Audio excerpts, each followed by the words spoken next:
नमस्कार, मैं श्वेता और आप देख रहे हैं न्यूज़ फॉर नेशन। 2024 लोकसभा चुनाव आने वाला है। चुनाव की तैयारियां भी जोरों शोरों से हो रही हैं। पार्टियां अपने अपने असर से चुनाव की रणनीति बना रही है। एनडीए की बात करें तो एनडीए में सीट शेयरिंग को लेकर भी अब ऐलान कर दिया गया है। एक तरफ जहां चिराग पासवान को एनडीए की तरफ से इस बार बड़ी जीत मिली है। चिराग पासवान ने एनडीए के सामने जो जो प्रस्ताव रखे थे वो एनडीए ने कबूल की है और चिराग पासवान को इस बार खुश किया है। एक तरफ जहां पशुपति पारस का पत्ता कटा तो वहीं चिराग पासवान को इस बार बेहद ही तवज्जो मिला। तो वहीं दूसरी तरफ उपेंद्र कुशवाहा की बात करें तो उपेंद्र कुशवाहा ने इस बार ऐसी रणनीति चल दी है जिसको चिराग पासवान और जीतन राम मांझी भी देखते रह रहे हैं। एनडीए में इस बार 1/4 सीटों पर नए चेहरे चुनावी मैदान में उतरेंगे।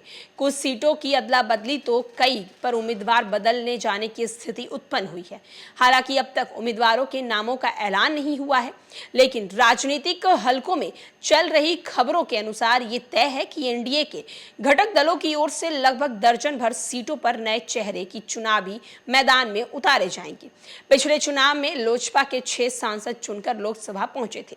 इनमें से 5 सांसदों को लेकर पशुपति कुमार पारस ने रालोसपा बना ली। इस बार एक सांसद वाली चिराग की पार्टी लोजपा एनडीए में है, लेकिन रालोसपा एनडीए से बाहर हो चुका है। ऐसे में इसके 5 सांसद इस बार एनडीए के बैनर तले चुनावी मैदान में नहीं होंगे। रालोसपा के हाजीपुर से पशुपति कुमार पारस, वैशाली से वीना सिंह, नवादा से चंदन सिंह, समस्तीपुर से प्रिंस राज और खगड़िया से महबूब अली कैसर सांसद हैं। रालोसपा के एनडीए से बाहर होते ही इस बार इन सीटों पर नए चेहरे चुनावी मैदान में होंगे। इसमें से हाजीपुर, खगड़िया, समस्तीपुर और वैशाली चिराग के कोटे में आ गई है। तो नवादा पर भाजपा के उम्मीदवार चुनावी मैदान में होंगे। हाजीपुर से चिराग पासवान का चुनाव लड़ना तय माना जा रहा है, जबकि बाकी सीटों पर लोजपा उम्मीदवार तय कराने में जुटे हुए हैं। समस्तीपुर और जमुई के उम्मीदवार चौंकाने वाले हो सकते हैं। जदयू ने अपनी 2 सीट गया और काराकाट सहयोगी दलों के लिए छोड़ दिए हैं। गया में विजय कुमार मांझी और काराकाट में महाबली सिंह अभी सांसद हैं। गया हम के कोटे में चला गया। यहां से हम के संरक्षण पूर्व सीएम जीतन राम मांझी चुनावी मैदान में उतर सकते हैं, जबकि काराकाट से रालोम सुप्रीमो उपेंद्र कुशवाहा चुनावी मैदान में उतरेंगे। शिवहर सीट भाजपा के जदयू के खाते में चला गया है।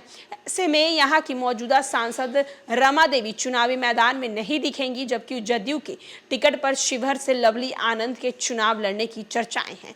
भाजपा खेमे में 3-4 सीटों पर उम्मीदवार बदलने की चर्चा है। नवादा पर पार्टी की ओर से नए प्रत्याशी होंगे। यहां से राज्यसभा सांसद विवेक ठाकुर ने चुनावी मैदान में उतरने की चर्चा है। पूनम शर्मा, अनिल कुमार की चुनावी रेस में बक्सर से अश्विनी चौबे के बदले किसी और के टिकट लेने की चर्चा है। मोतिहारी, बेगूसराय, सासाराम, मुजफ्फरपुर जैसे लोकसभा भी नए चेहरे के चुनावी मैदान उतारने की चर्चाएं कर रही हैं।